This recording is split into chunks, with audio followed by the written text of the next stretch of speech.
Glórias a Deus. Aumenta meu retorno, por gentileza. Glórias a Deus. Quem encontrou o Evangelho escrito por Marcos, capítulo de número 7, a partir do verso 31, dá um glória a Deus aí. Glória a Deus! Quem por acaso não encontrou, está sem a Bíblia, acompanhe aqui pelo telão, pelo Data Show, para que possamos juntos fazer esta leitura, acompanhar esta leitura.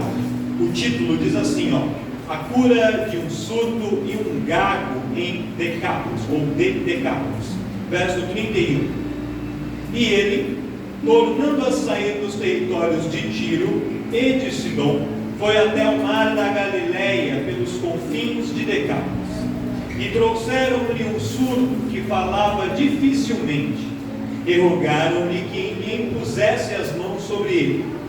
E tirando-o à parte entre a multidão, pôs-lhe os dedos nos ouvidos, e cuspindo, tocou-lhe na língua, e levantando os olhos ao céu, suspirou e disse: Efatá, isto é, abre-te.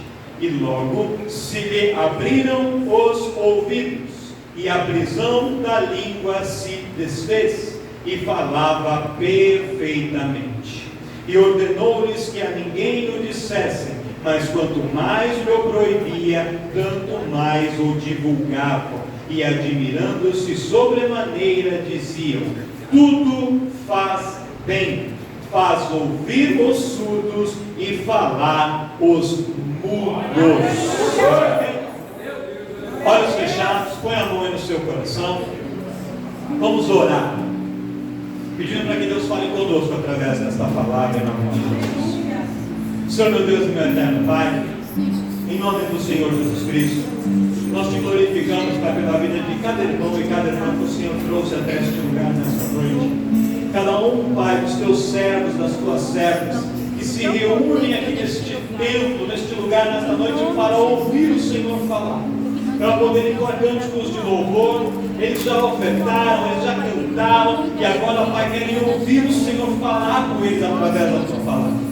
A palavra não é minha, porque eu nada tenho para ensinar para os teus filhos, mas o Senhor tem através do teu Espírito Santo. Portanto, eu te peço, Espírito de Deus, fala com profundidade a cada coração aqui. Revela o teu querer, a tua vontade, o teu plano, o teu projeto. Responde orações feitas no secreto. Vai dando, Pai, direção. Vai dando, Senhor, ali for renovo, fortalecimento. Vai dando, Senhor, para os teus filhos respostas, Senhor. Que eles saiam daqui cheios do teu poder, cheios da tua glória, revestidos, Pai, da tua unção, como já foi louvado também nesta noite. E que a tua palavra seja a direção que eles precisam para os próximos passos da vida e da caminhada. É o que eu te peço em o nome do Senhor Jesus. Antes de se assentar, desocupe as mãos e dá uma salva de palmas bem bonita.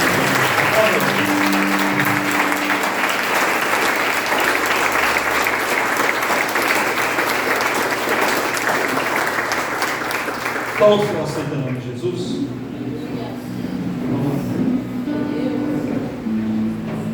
O Evangelho de Marcos, já estudamos isso exaustivamente na escola bíblica, ele foi escrito pelas mãos de Marcos, inspirado pelo Espírito Santo, através da vida de Pedro. O apóstolo Pedro, andando com Jesus, vivendo experiências com o Senhor, ele viu coisas que chamaram a sua atenção, ele guardou fatos na mente e no coração. E quando muito tempo depois, já experiente na caminhada, mas no final da sua caminhada, ele encontra Marcos, um jovem, e ele chama Marcos ali à parte, e ele começa a ditar para Marcos as suas experiências. E Marcos fala assim: são histórias maravilhosas demais para ficar só comigo, só para que eu ouço. São maravilhosas demais só para que você se lembre, Pedro. É necessário a gente compartilhar para que mais pessoas possam entender e possam conhecer esta palavra.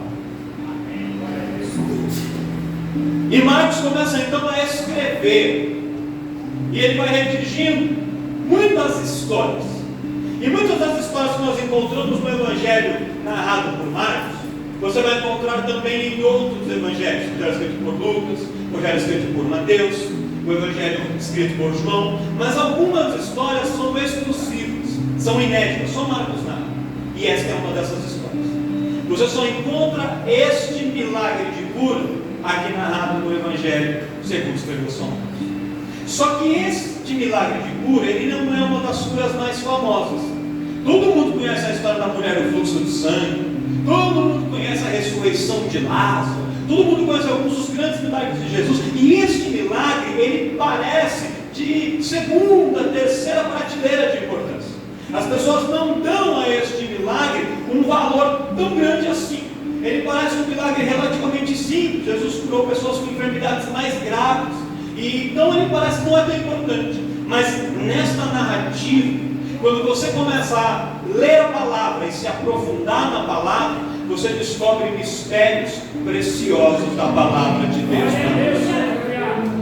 E eu quero te dizer que se você, como eu por muito tempo, lia essa história e só enxergava aqui um simples relato de uma cura de um homem que era surdo, e aqui o texto diz que ele era gago, mas no original diz que ele também era mudo. No original diz que ele não falava. Nas nossas traduções, não sei dizer por qual razão, diz que ele falava com dificuldade, que ele era gago. Amém? Vamos partir do pressuposto que o que está aqui é verdade. Então que ele era gago, que ele falava com dificuldade. Então que, se você olha para esse texto e só enxerga aqui uma simples cura, você está lendo a palavra e enxergando apenas um nível de revelação. Mas Deus hoje vai revelar coisas mais profundas ao meu coração. Você consegue olhar para um irmão à sua direita, à sua esquerda e dizer assim: ó, Deus tem revelação profunda para você nesta noite. Deus tem coisas tremendas para nós aqui neste lugar. Não foi à toa que você saiu da sua casa, que você deixou o seu lar, que você está aqui neste lugar. Deus tem coisas tremendas e maravilhosas para falar para você. Aleluia. Aprenda uma coisa. Eu digo isso sempre quando a gente está nos cursos de obreiros, e já disse isso muitas vezes aqui também, durante ministrações e pregações da igreja. A Bíblia não tem detalhes inúteis.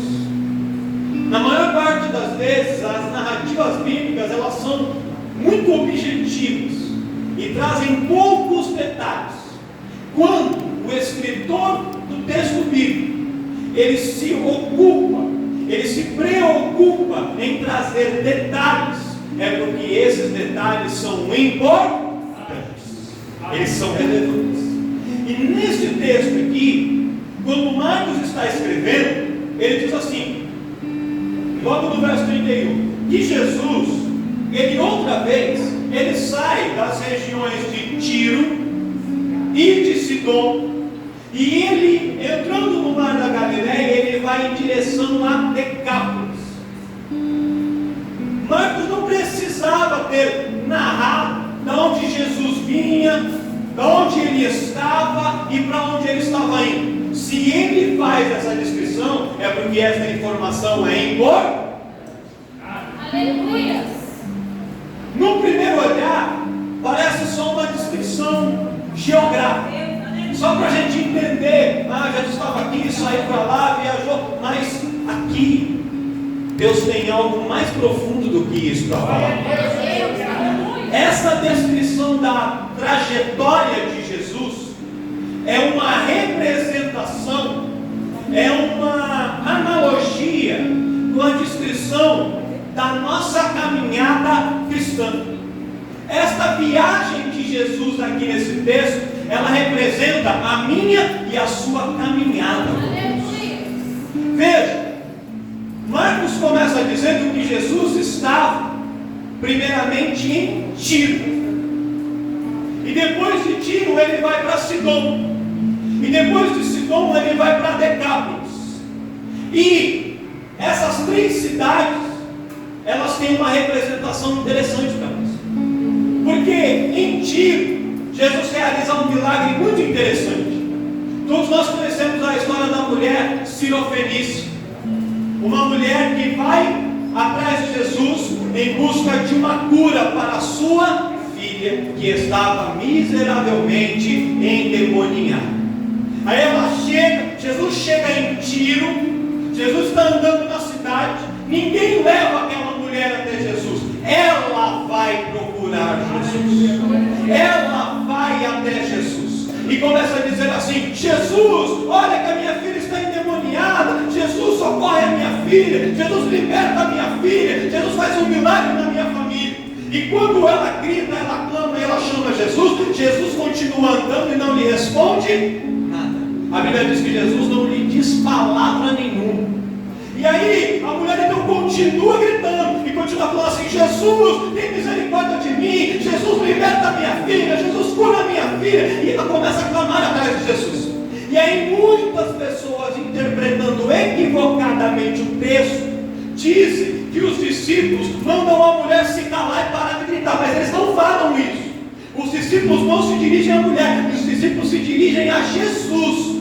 E eles vão até Jesus e falam assim: Jesus, o senhor não está vendo que essa mulher está vindo atrás de nós? O senhor não está vendo que ela está gritando? O senhor não está vendo que ela está incomodando? O senhor não está vendo que ela está fazendo barulho? Senhor, atende o que ela quer, faz aquilo que ela está pedindo, socorre esta mulher, entra com providência na causa dela, porque quando o Senhor agir, ela vai parar de gritar, ela vai parar de fazer barulho, ela vai parar de incomodar. E então os discípulos, ao contrário do que muitos dizem, que eles tentaram impedir a bênção dela, eles não tentaram impedir, pelo contrário, de uma maneira meio tortuosa, de uma maneira meio diferente, eles acabaram sendo intercessores que ajudaram Jesus a olhar para aquela mulher. E eles falam assim: Jesus, ela está fazendo barulho, e crente quando faz barulho é porque está querendo receber alguma coisa. O crente que faz barulho, ele quer receber alguma coisa. Então se você quer receber algo de Jesus, faz barulho também nesta noite, porque ele está aqui.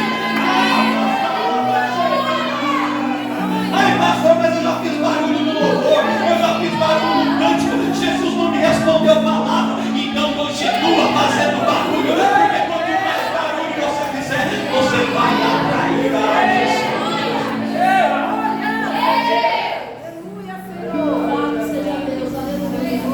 Aí Jesus olha para aquela mulher e fala para ela assim: mulher, você acha que é lícito que eu tire o pão da mesa dos filhos e dê aos cachorrinhos?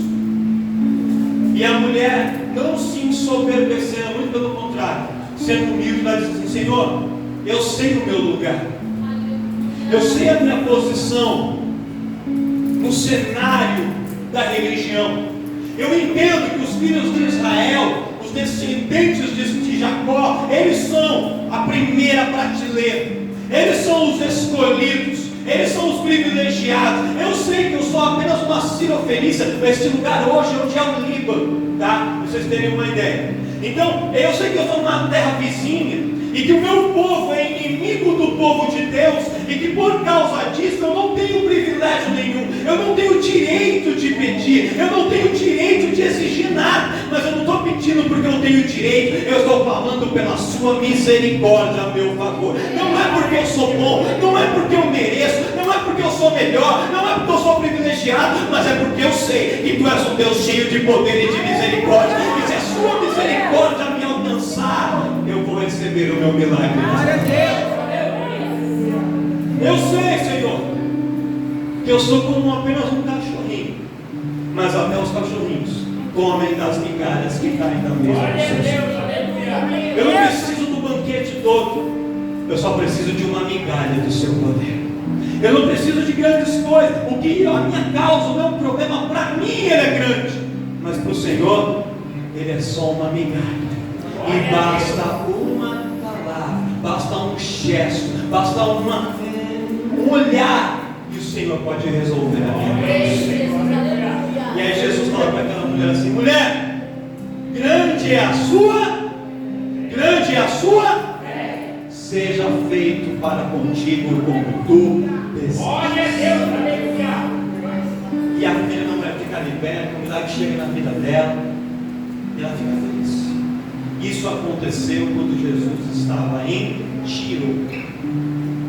Aí Jesus sai de Tiro, depois deste milagre, e ele vai para Sidom. Sabe o que acontece quando Jesus chega em Sidom? Olha para o seu irmão e fala: sabe o que aconteceu? Agora responde para ele assim: ó, não aconteceu nada.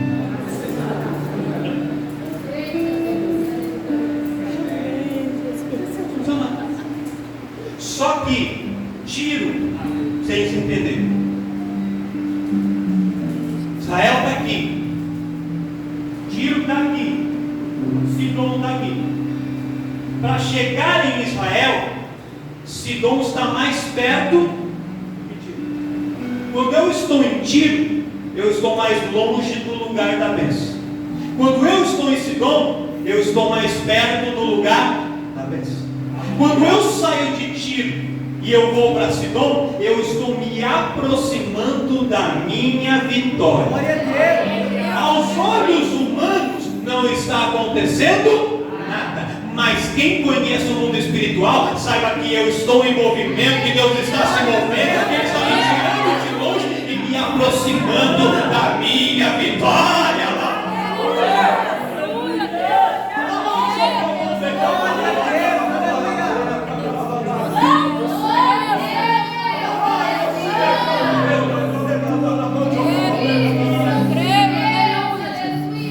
E aí depois Jesus sai de Sidom, entra no mar da Galileia e vai para Decápolis.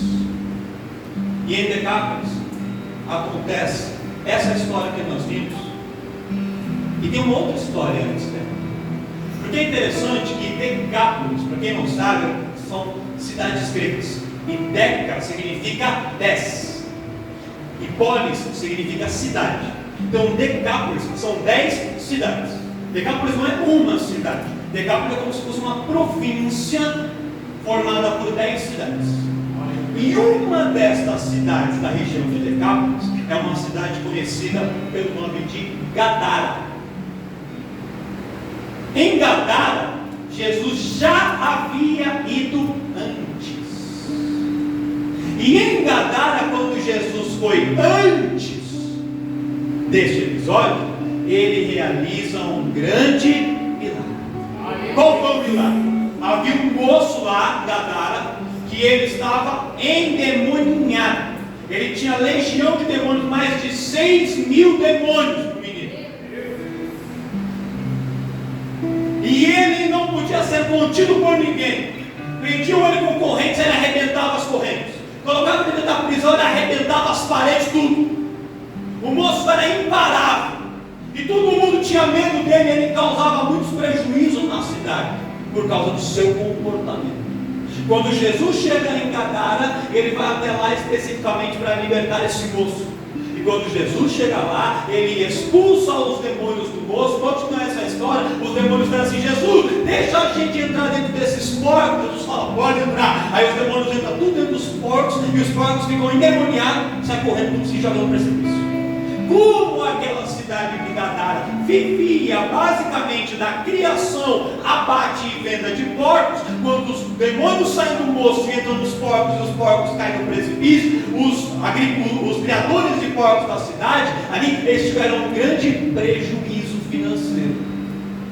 O moço ficou liberto, mas eles não estavam se importando com o moço, eles estavam se preocupando com o seu prejuízo.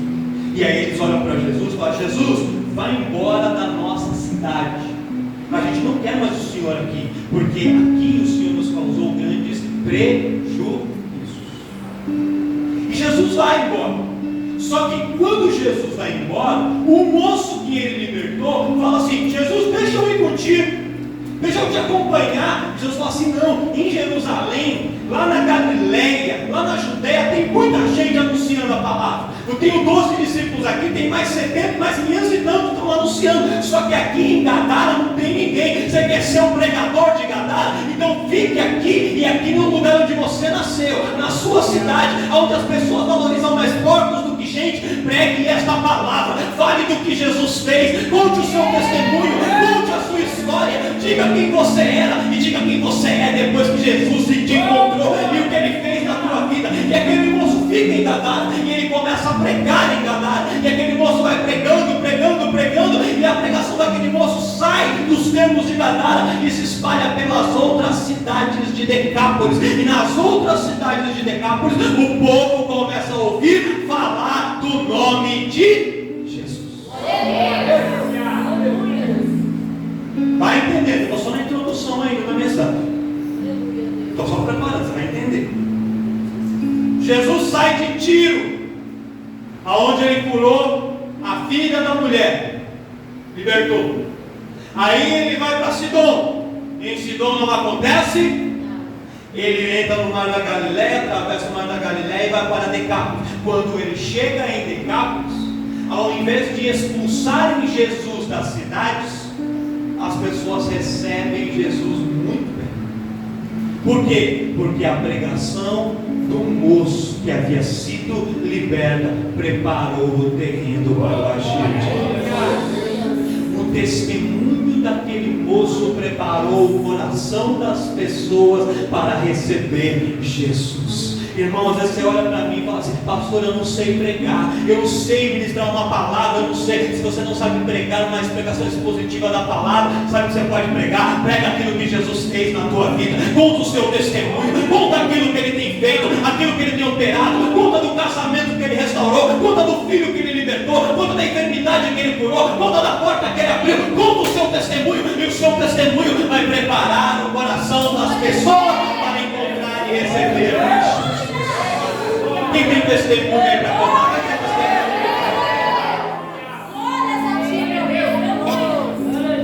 Louvado seja Deus. Aí Jesus chega lá. E quando ele chega em Decápolis de novo, as pessoas trazem para Jesus um outro moço. E fala: Jesus, este moço ele é surdo. E ele também é mudo, ou gago, fala com dificuldade. O Senhor pode pôr as mãos nele e curá-lo, porque nós ouvimos dizer aquilo que o Senhor fez lá atrás com aquele outro jovem. Se o Senhor libertou aquele jovem, o Senhor também pode fazer um milagre na vida deste aqui. E aí começa a história. Só que antes de eu entrar na cura do menino, eu quero esclarecer para você este ponto dessas cidades como sendo a nossa trajetória, uma analogia da nossa trajetória. Tem pessoas aqui dentro que conhecem essa história há muito tempo. Tem gente até que vem para a igreja porque alguém convidou ou alguém trouxe. Mas tem gente que não foi ninguém que trouxe, não. A enfermidade bateu na porta da sua casa. A porta se fechou e a crise financeira veio. Um filho foi para as drogas, o marido foi para a bebida, o outro foi para a prisão, e a luta alcançou a sua família, o seu lar. E você falou assim: já tentei na cartomante, já tentei ir no centro, já fui em muito lugar, já fiz novena, já fiz tudo. Vou naquela igreja evangélica lá, porque dizem que Jesus está lá e que ele faz milagre. E veio atrás de Jesus. E quando você veio atrás de Jesus, para a sua surpresa e para a surpresa de muitos, Jesus olhou para você como ninguém mais olhou. Ele olhou a sua causa, pegou a sua causa na mão e começou a trabalhar e a operar. E você já levou para a sua família, para a sua casa e para a sua vida uma grande bênção. Talvez a bênção não foi nem para você, a bênção foi para alguém que você estava clamando. Mas tem pessoas aqui que têm histórias para contar daquilo que Deus operou no meio da sua família. Talvez ninguém te levou até Jesus, ninguém te deu uma carona para vir, você com a porta da igreja aberta e entrou. Mas quando você entrou, você encontrou um Jesus que te pegou no colo, que te pegou pela mão e que disse: a sua luta é a minha luta, a sua causa é a minha causa, o teu problema é o meu problema. E Jesus começou a operar, e começou a agir, e começou a fazer, e ele mudou a história da sua família.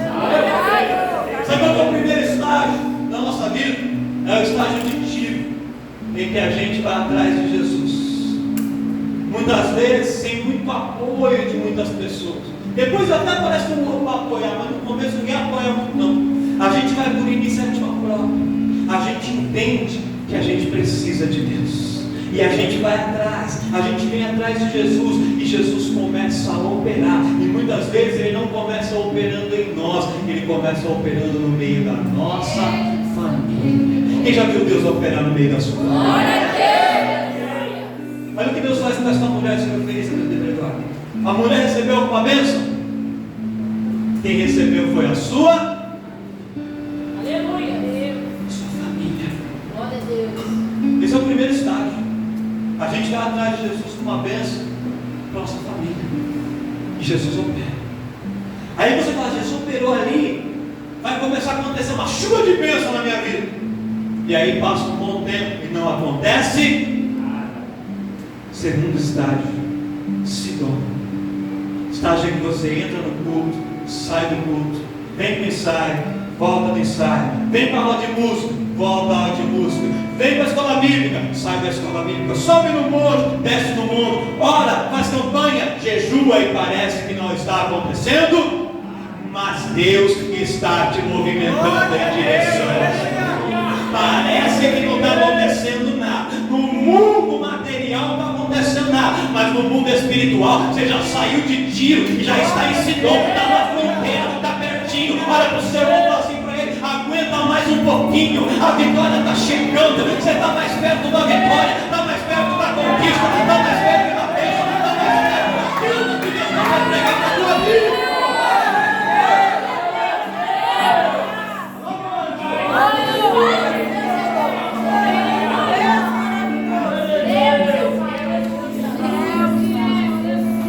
E aí, meu terceiro estágio, pecados. É o estágio que você já está na igreja. Você já tem irmãos e irmãs em Cristo aqui. Você já faz parte de um grupo. Já faz parte de um departamento. Você já tem uma liderança. Você não está mais sozinha, sozinho, gritando, clamando, enquanto os outros, ai Jesus, abençoa ele, abençoa, só para de encher o saco. Não, agora você tem pessoas que são intercessores a favor da sua vida.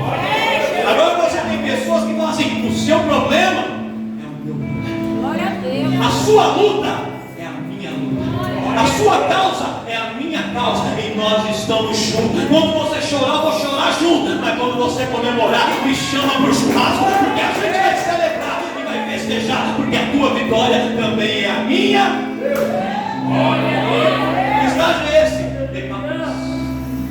Pessoas que já ouviram falar de Jesus, que já conhecem os feitos de Jesus e que levam você até a presença de Deus, que te levam em oração, que te levam aqui, ó, no joelho. Vou fazer do outro lado, dos outros irmãos aqui vem também.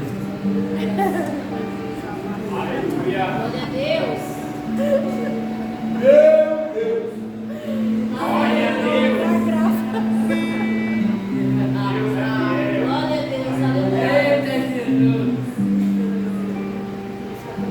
Aqueles homens levaram o surdo e o gago, ou mudo, até a presença de Jesus.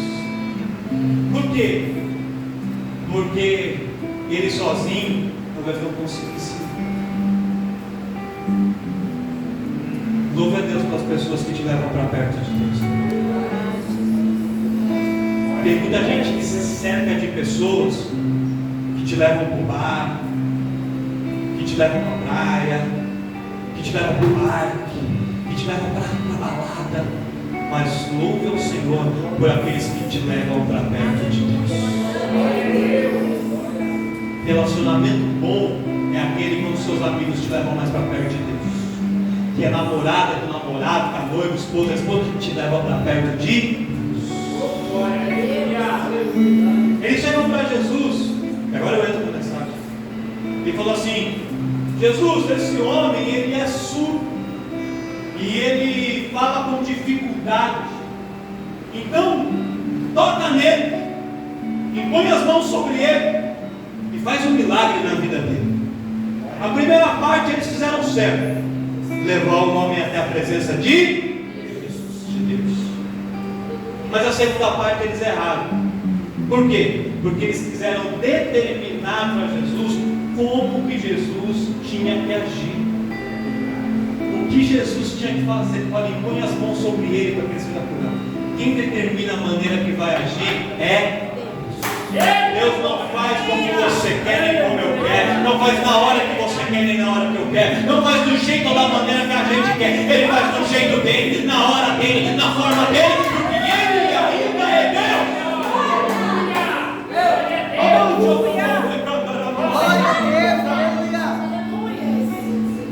Deus.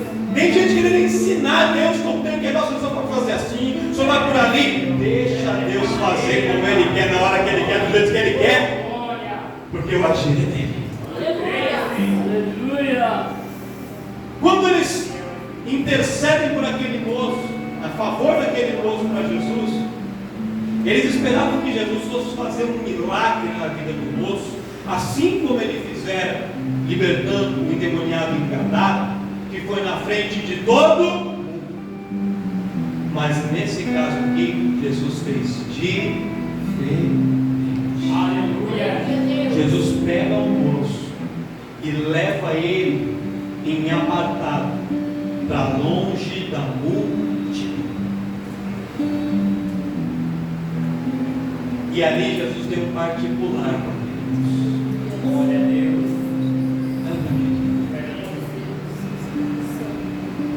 Tem pessoas que estão dizendo assim: Deus, o Senhor afastou a minha família de mim, o Senhor afastou muitos amigos de mim, eu me sinto sozinho, eu me sinto sozinho. Muda a frase, porque está errado. Deus não afastou as pessoas de você, Deus afastou você de algumas pessoas. Deus colocou você à parte de algumas pessoas, para que Ele pudesse ter um particular contigo. Glória a Deus. Aleluia.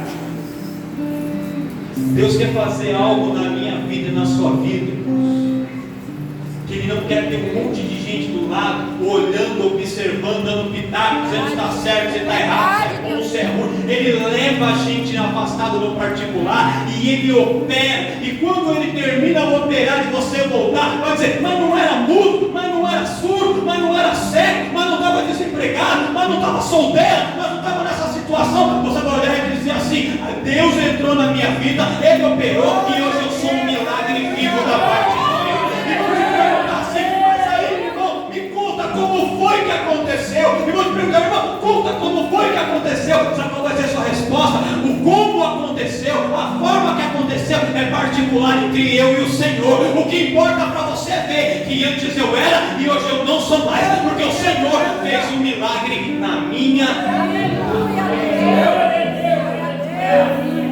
Se Deus quisesse que todo mundo visse como Ele ia agir, Ele fazia na frente de todo. Se Deus leva para o particular, é porque Ele quer manter isso em um secreto entre você e Deus. Não precisa dar muitas explicações para ninguém, viu, irmão?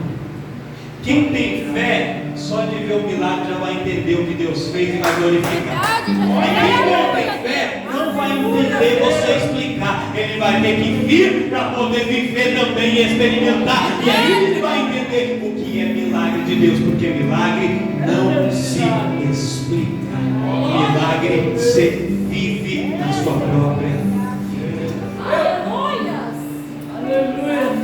Veja, Jesus dava ele no particular afastado. E aí Jesus, Marcos conta aqui, que ele pega os dedos e ele coloca os dedos no ouvido do moço que era surdo. Quando Jesus coloca o dedo no ouvido do surdo, o que acontece? O surdo começa a... Não, ele continua surdo.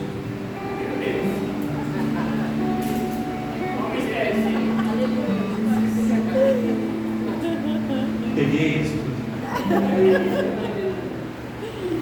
Aleluia. Olha para você não assim, fica atento, irmão. História cheia desses. Ele pôs os ouvidos, ele pôs os dedos no ouvido do surdo e o surdo continua surdo.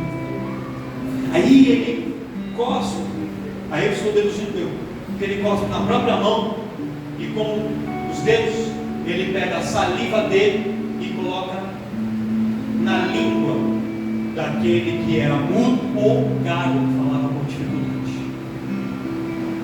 E quando ele coloca a saliva na língua do que falava com dificuldade, eu nem vou falar que você não vai cair mais, tá?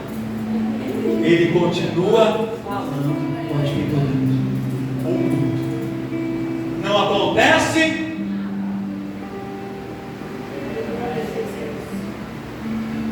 Aí Jesus faz assim.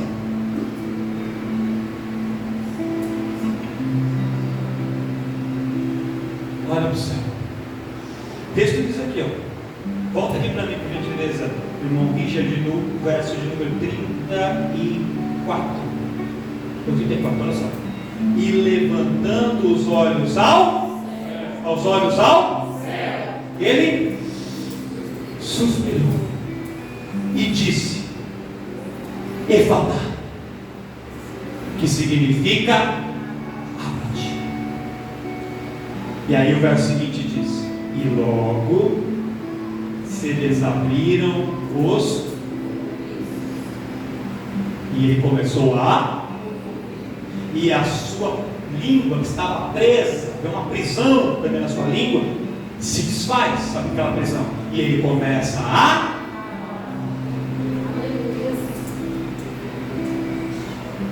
Irmãos, parece algo pequeno, mas quando a gente entende o contexto da época, o contexto religioso da época,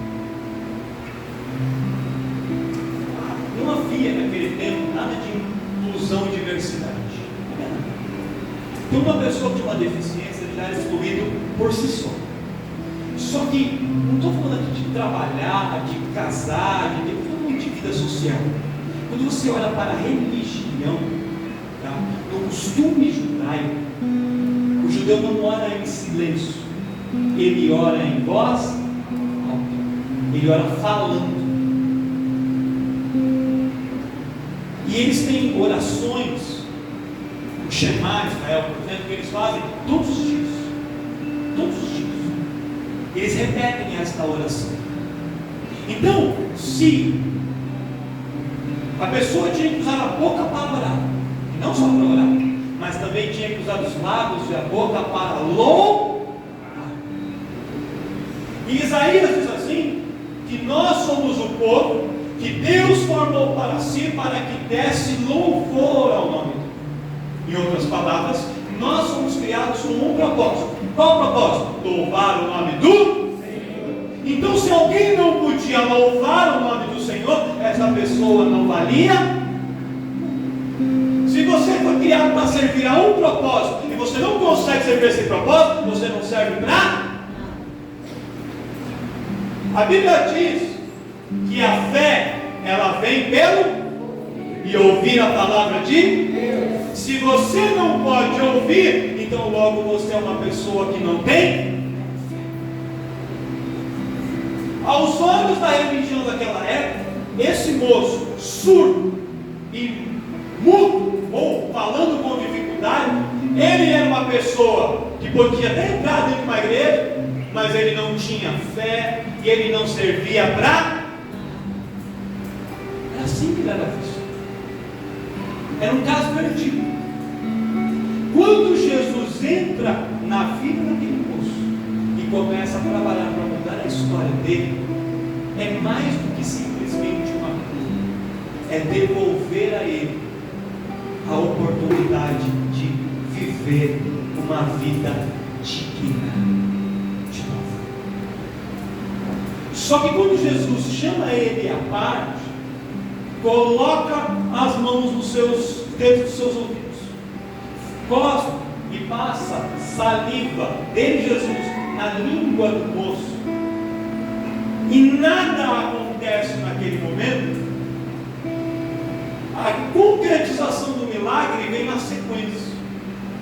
Quando que acontece o milagre? Quando Jesus diz Efatá. Só que quando Jesus diz Efatá, e aqui é uma revelação que eu quero para você, muitas pessoas pensam que Jesus estava falando Efatá, abre-te, para que se abrissem os e para que se abrisse mas não. Quando Jesus diz Efatá, ele não estava olhando para os ouvidos do moço, e ele não estava olhando para a boca do moço. Jesus estava olhando para o Jesus não fala para a boca dele se abrir, Jesus não fala para os ouvidos dele se abrir, Jesus toca nos ouvidos, Jesus toca na boca e fala para quem se abrir? Os céus. Glória a Deus. Jesus fala assim: já toquei no seu ouvido, já toquei na sua boca, agora céus, abram-se para que a bênção de Deus, a bênção do alto, seja derramada na vida deste moço. A bênção, o milagre não acontece quando Jesus toca na boca, não acontece quando Jesus toca na língua. A bênção, o milagre acontece quando Jesus abre os céus sobre a nossa vida, porque quando Ele abre o céu, aí a boca abre, o ouvido abre, a porta abre, a corrente é quebrada, ou aquele que está preso é liberto, aquele que está enfermo é curado, aquele que está perdido encontra o caminho, aquele que está encarcerado é liberto, porque quando Jesus diz, abre-te os céus, e os céus se abrem, a bênção de Deus que está no alto desce, e a bênção de Deus alcança, e a bênção de Deus muda e transforma tudo aquilo que precisa ser mudado. Louvado seja Deus, grande Deus.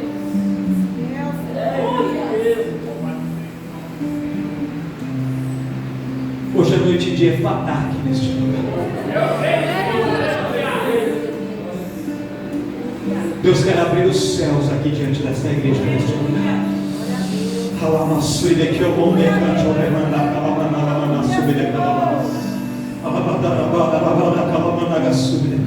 Se coloca de pé, meu irmão, minha irmã.